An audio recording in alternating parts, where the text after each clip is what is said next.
কিছুটা নড়বড়ে থাকায় বিশ্বকাপের আগে এবার আর ফেভারিট তকমাটার সাথে ছিল না ব্রাজিলের।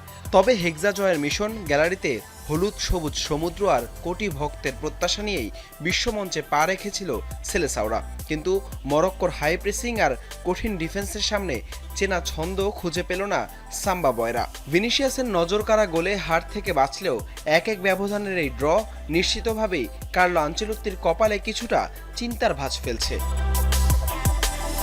প্রথমার্ধে গোল সমতায় ফেরার পর দ্বিতীয়ার্ধে বেশ কিছু সুযোগ মিস করেন রাফিনিয়া, ইগার থিয়াগোরা।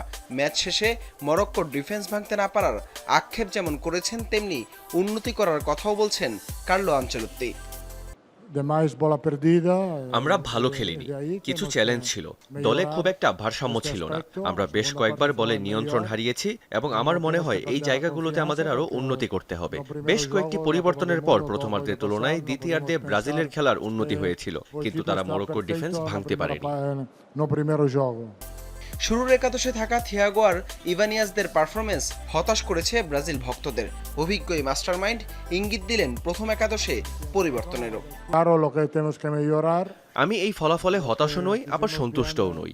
ব্রাজিলের শুরুর একাদশ পুরো টুর্নামেন্ট জুড়ে অপরিবর্তিত থাকবে না। প্রথম ম্যাচের উপর ভিত্তি করে আপনি বিশ্বকাপ জিততে পারবেন না।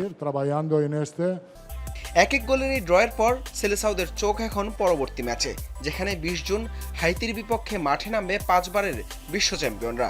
গ্রুপ চ্যাম্পিয়ন হয়ে নকআউট পর্বের পথে রাস্তা মসৃণ করতে সেই ম্যাচে জয়ের কোনো বিকল্প নেই আনচেলত্তির শিষ্যদের সামনে। হাসান আল মারুফ, যমুনা স্পোর্টস।